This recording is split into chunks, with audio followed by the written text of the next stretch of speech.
आप सभी का स्वागत है। कल 5 राज्यों के चुनाव में से 2 राज्यों में प्रथम चरण का मतदान समाप्त हुआ है। सबसे पहले तो मैं भारतीय जनता पार्टी की ओर से, हमारे अध्यक्ष श्रीमान नड्डा जी की ओर से, देश के प्रधानमंत्री जी श्रीमान नरेंद्र मोदी जी की ओर से, दोनों राज्यों की प्रथम चरण में मतदान जो हुआ है, इसलिए दोनों राज्यों की जनता का हृदय से धन्यवाद करना चाहता हूं कि भारतीय जनता पार्टी के तरफ में भारी मात्रा में मतदान कर उन्होंने इस चुनाव में हमारे लिए शुभ संकेत दिए हैं। पश्चिम बंगाल में 84% से ज्यादा मतदान और आसाम में 79% से ज्यादा मतदान, ये मतदाताओं का भारी उत्साह बताता है। ये दोनों राज्य, आसाम कुछ सालों पहले और बंगाल इस चुनाव के पहले हर चुनाव में चुनावी हिंसा के लिए जाने माने वाले राज्य हैं। दोनों जगह मतदान शांतिपूर्ण हुआ है। एक भी व्यक्ति की जान कहीं पर नहीं गई है। मैं मानता हूं ये लोकतंत्र में आने वाले दिनों के लिए दोनों राज्यों के लिए शुभ संकेत है। मित्रों, दोनों राज्यों के कार्यकर्ता, हमारे जो फील्ड में बूथ तक के पार्टी के प्रचार करने वाले प्रमुख लोग हैं और जिला स्तर और प्रदेश स्तर के हमारे नेतृत्व गण से चर्चा करने के बाद मैं मानता हूं कि बंगाल में हम 30 में से 26 सीट से ज्यादा भारतीय जनता पार्टी विजयी हो रही है और प्रचंड बहुमत के साथ सीटें जीत रही हैं। हमारी सीटें भी बड़ी मात्रा में बढ़ रही है और सीटों पर जीत का अंतर भी, मार्जिन भी बहुत बड़ी मात्रा में बढ़ रहा है। जहां तक आसाम का सवाल है, 47 में से 37 सीटों से ज्यादा, 37 सीटों से ज्यादा भारतीय जनता पार्टी विजय प्राप्त करेगी। इसके साफ संकेत भारतीय जनता पार्टी की चुनावी मशीनरी से हमें मिले हैं और मैं मानता हूं कि दोनों राज्यों ने एक सकारात्मक मतदान किया है। असम के अंदर आतंकवाद मुक्त असम, आंदोलन मुक्त असम, विकास के रास्ते पर चल पड़ा हुआ असम, रोजगारी के रास्ते पर चल पड़ा हुआ असम, इसके पक्ष में साफ मैंडेट दिखाई पड़ता है। और असम के अंदर इसके साथ साथ बाढ़ मुक्त असम के भारतीय जनता पार्टी के वादे को भी बहुत बड़ा समर्थन मिला है। प्रधानमंत्री मोदी जी के नेतृत्व में असम के अंदर जो विकास हुआ है, वहां की हमारी सरकार, हमारे मुख्यमंत्री श्री सर्बानंद सोनोवाल और हेमंत बिस्वा शर्मा की जोड़ी ने जिस प्रकार से अभूतपूर्व विकास असम के अंदर किया है, इसको बड़ा जन समर्थन मिलता हुआ दिखाई पड़ता है। डबल इंजन सरकार का कंसेप्ट असम की जनता को भारतीय जनता पार्टी के आचरण से समझ में आया है और ब्रह्मपुत्र नदी पर 6 से ज्यादा ब्रिज बनना, इसकी शुरुआत होना, 20,000 किलोमीटर से बड़ा रोडों का जाला बुन लेना, काजीरंगा के जंगलों की जमीन घुसपैठियों से मुक्त कराना, श्रीमंत शंकरदेव और माधवदेव के सत्र की जमीन को घुसपैठियों से मुक्त कराना, ढेर सारे विकास के काम, जिसका एक सकारात्मक झुकाव भारतीय जनता पार्टी के प्रति स्पष्ट नजर आता है और हमारे गठबंधन की 37 सीटें से कम नहीं होगी, इसका मुझे पूरा विश्वास है। दूसरी ओर बंगाल के अंदर जिस प्रकार का तुष्टीकरण का माहौल था, जिस प्रकार से बेरोक टोक घुसपैठियों का घुसना चालू रहा, जिस प्रकार से पूरा बंगाल जन कल्याण के पैसे सरकारी मशीनरी और सत्ताधारी पार्टी मिलकर हड़प करते रहे, भ्रष्टाचार की भेंट चढ़ गए, जिस प्रकार से अम्फान का रिलीफ रिहेबिलिटेशन हो या कोरोना के खिलाफ लड़ाई हो, जिस प्रकार से अव्यवस्था और अफरा तफरी देखी गई, और औद्योगिक विकास, महिला सुरक्षा, ये सब में घोर निराशा और हताशा बंगाल की जनता को प्राप्त हुई है।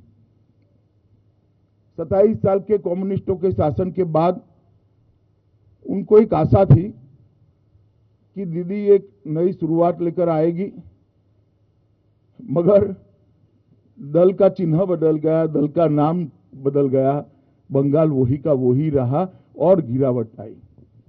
और उस वक्त मोदी जी के नेतृत्व में हमने जो सोनार बांग्ला का एक विजन दिया है, हमने बंगाल की जनता के मन में एक आशा की जोत जगाने में हम सफल रहे हैं कि अन्य राज्यों की तरह बंगाल भी सुजलाम सुफलाम हो सकता है, बंगाल भी विकसित हो सकता है, बंगाल के अंदर भी शांति हो सकती है, बंगाल के अंदर भी तुष्टीकरण से बगैर संविधान की योजना के तहत कोई सरकार चल सकती है, बंगाल के अंदर भी धार्मिक स्वतंत्रता सभी धर्मों के लोगों को मिल सकती है। ये सारे मुद्दों को बंगाल की जनता ने मोदी जी के प्रति अथाह प्रेम और अमिट आशा के साथ स्वीकारा है। जो कार्यकर्ता चुनाव के फील्ड में थे, सुबह सुबह थोड़ी दहशत थी कि हर बार की तरह गुंडे चुनाव को प्रभावित करेंगे, प्रदूषित करेंगे, परंतु मैं चुनाव आयोग को बधाई देना चाहता हूं कि बंगाल के अंदर शांतिपूर्ण चुनाव कराने में चुनाव आयोग को सफलता मिली है। आप सभी लोग भी जानते हैं, विगत कई सालों से बंगाल के अंदर चुनाव में हिंसा आम हो गई थी। आप लोगों ने उसको कवर करना भी छोड़ दिया था, क्योंकि आप समझते थे वो तो होना ही है। ये पहला चुनाव सालों के बाद हो रहा है जहां एक भी व्यक्ति के मरे बगैर, एक भी बम फटे बगैर, एक भी गोली चले बगैर, एक भी बूथ में रीपोलिंग हुए बगैर बंगाल का चुनाव हो रहा है। मैं मानता हूं ये बहुत शुभ संकेत है।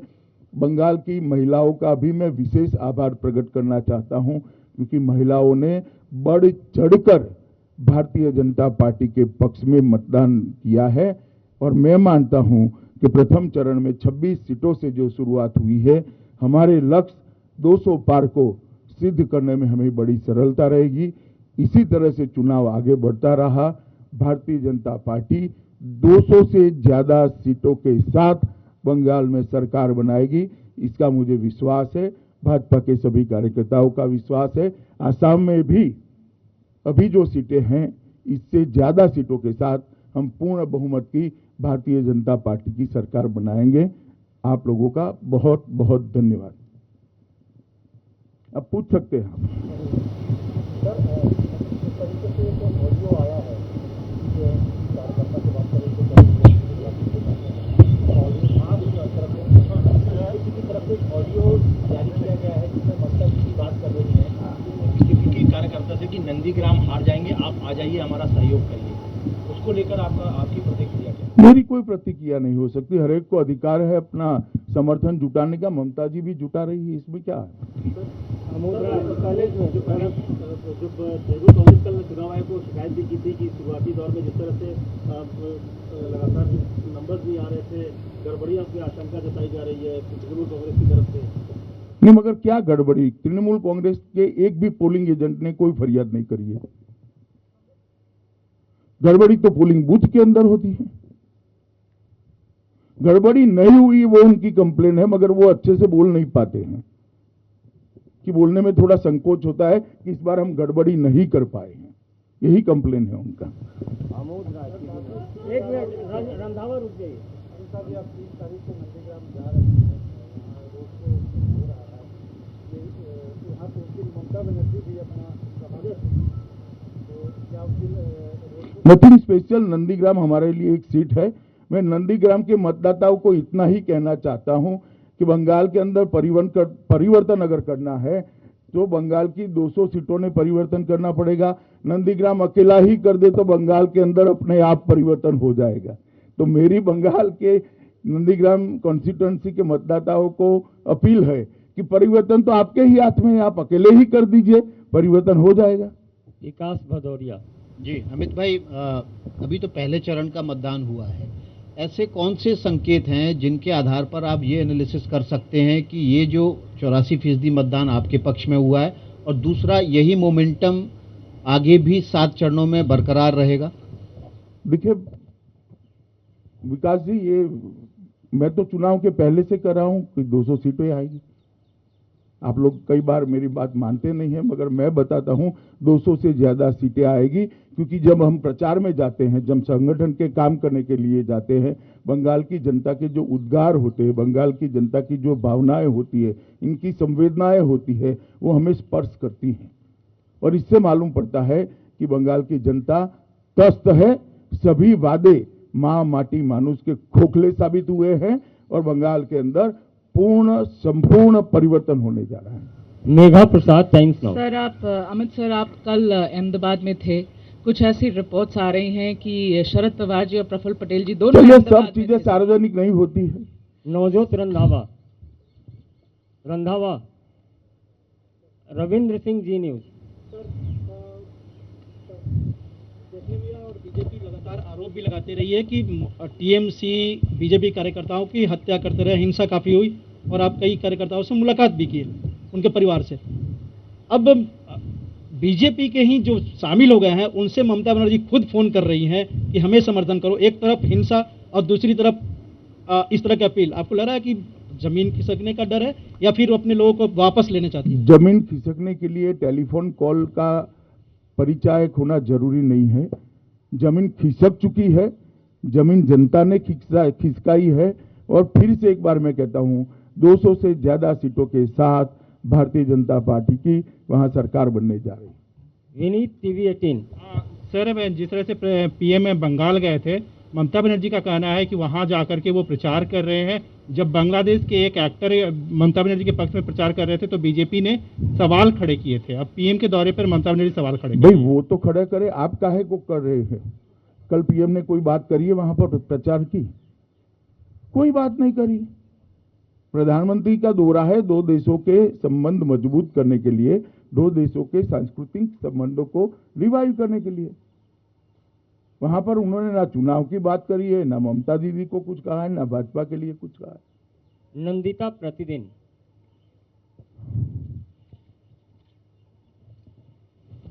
तृणमूल कांग्रेस बार बार आरोप लगा रही है कि आप लोग ईसी को कंट्रोल कर रहे हैं। इस संदर्भ में कल उन्होंने एक टेप भी निकाला है जिसमें आपके 2 नेता बात कर रहे हैं, और वो लोग डिमांड है कि उसमें जो बातचीत हुई है उसी बेसिस में ईसी ने स्टेप्स लिए हैं। ऐसा है, ये बातचीत को जरा ध्यान से सुनिए।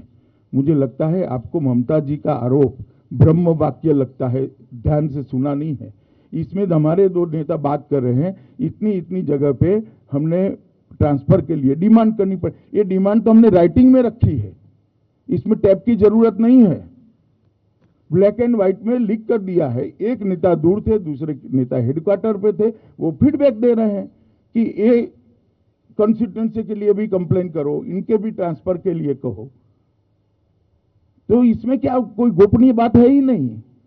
सवाल इसमें से होता है फोन किसने टैप किया, जो आप नहीं उठाते हो, और शायद अब भी नहीं उठाएंगी नंदिता जी आप, कि फोन किसने टैप किया वो सार्वजनिक करो जरा। किस प्रकार से चुनाव चल रहा है, ये क्या लोकतांत्रिक व्यवस्था है फोन टैप करना विपक्ष के लोगों का? इसमें तो कुछ गोपनीय नहीं है। ये जो बात हुई है हमने ब्लैक एंड व्हाइट में टाइप कर चुनाव आयोग को दिए। क्या बम फोड़ा है उन्होंने इसमें बड़ा? आप लोगों को लगता है बड़ा कूप निकल कर आ गया है, कुछ नहीं है। हमने राइटिंग में दिया है बाबा चुनाव आयोग को। मगर मूल इसके अंदर सवाल तो ये है कि फोन कैसे टैप हुआ, किसकी सूचना से हुआ, किसकी परमिशन से हुआ। और चुनाव आचार संहिता लागू हो जाने के बाद सरकार फोन टैपिंग की सूचना दे सकती है without consent of election commission. इसमें तो एक क्वेश्चन एराइज होता है, ये आपको तृणमूल कांग्रेस की प्रेस कॉन्फ्रेंस में पूछना चाहिए था। प्रेमांशु, आनंद बाजार पत्रिका।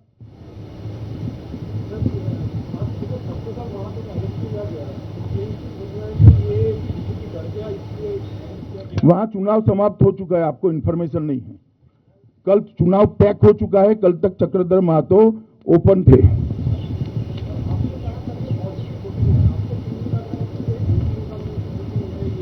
देखिए, एंटी इनकम्बेंसी तभी एनकेस होती है कि किसी और से आशाबंदी हो, और मैं मानता हूं भाजपा से आशाबंदी है, इसलिए मैं उसको सकारात्मक मतदान भारतीय जनता पार्टी के पक्ष में मानता हूं। प्रधानमंत्री जी पर विश्वास है, भारतीय जनता पार्टी की सभी सरकारों के आचरण पर विश्वास है बंगाल की जनता। जी जरा माइक ले लीजिए। सर, जिन जगहों पर अभी चुनाव होना बाकी है वहां पंचायत चुनाव और लोकसभा चुनाव में देखा गया था कि हिंसा हुई थी, तो क्या लग रहा है इस बार पूरी तरह से बंगाल में हिंसा की खबरें सामने नहीं आएंगी? पहली बार ऐसा चुनाव होने जा रहा है पश्चिम बंगाल में। मैं तो आशा करता हूं नहीं आएगी और नहीं आना चाहिए। अगला sir I am asking about Kerala. Kerala की सरकार ने अब ये जुडिशियल इंक्वायरी लॉन्च किया है सेंट्रल एजेंसी के खिलाफ। इसके अलावा वो क्या कर सकते हैं फेस सेविंग के लिए? गोल्ड स्कैम में उनके प्रिंसिपल सेक्रेटरी पकड़े जाने के बाद उनके पास और कोई चारा ही नहीं है। तो बहुत नेचुरल रिएक्शन है, मुझे इसमें आश्चर्य नहीं हो रहा है। ये फेस सेविंग की कोरी एक्सरसाइज है। नीलू रंजन, दैनिक जागरण। वहाँ पे पश्चिम बंगाल में सुरक्षा इंतजाम पहले ही बहुत ज्यादा होते थे, उसके बाद भी हिंसा होती थी, इस बार नहीं हुई है। तो क्या ये तृणमूल के लोग जो हिंसा करने वाले थे वो समझ गए कि सत्ता लगने वाली है? नहीं, जनता की जागृति इतनी है कि जनता से हिंसा करने वाले डरते हैं। शीला भट्ट। बोलिए। Sheila Bhatt from Dainik Bhaskar online. अमित भाई, एक दिल्ली मीडिया में ऐसा माहौल है जो समझने वाले और जो ग्राउंड विजिट करके आए हैं कि इस वेस्ट बंगाल इलेक्शन बहुत रोचक है, लेकिन इस वक्त उसके एनालिसिस में माना जाता है कि भारतीय जनता पार्टी का मोमेंटम है, लेकिन ममता बनर्जी भी अपना दम दिखा रही है और टीएमसी की एज है। इस दिल्ली का मीडिया हमेशा से परिवर्तन भांपने में असफल रहता है। आपको यूपी के 2 लड़के भी जीतते हुए दिखाई पड़ते थे, आपको उत्तराखंड में भी परिवर्तन नहीं दिखाई पड़ता था, आपको आसाम, मणिपुर और त्रिपुरा में भी परिवर्तन नहीं। मुझे लगता है और जमीन पर दिल्ली के मीडिया को जाने की जरूरत है। आप भी जाइए जरा। अंतिम सवाल है पीछे।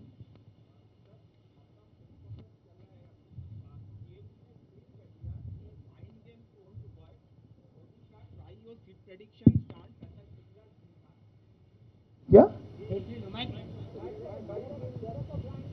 ये आपका प्रेस कॉन्फ्रेंस चलते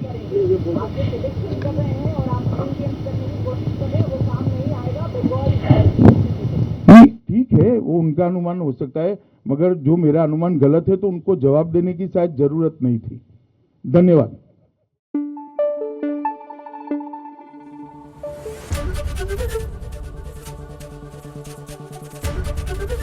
एबीपी न्यूज आपको रखे आगे।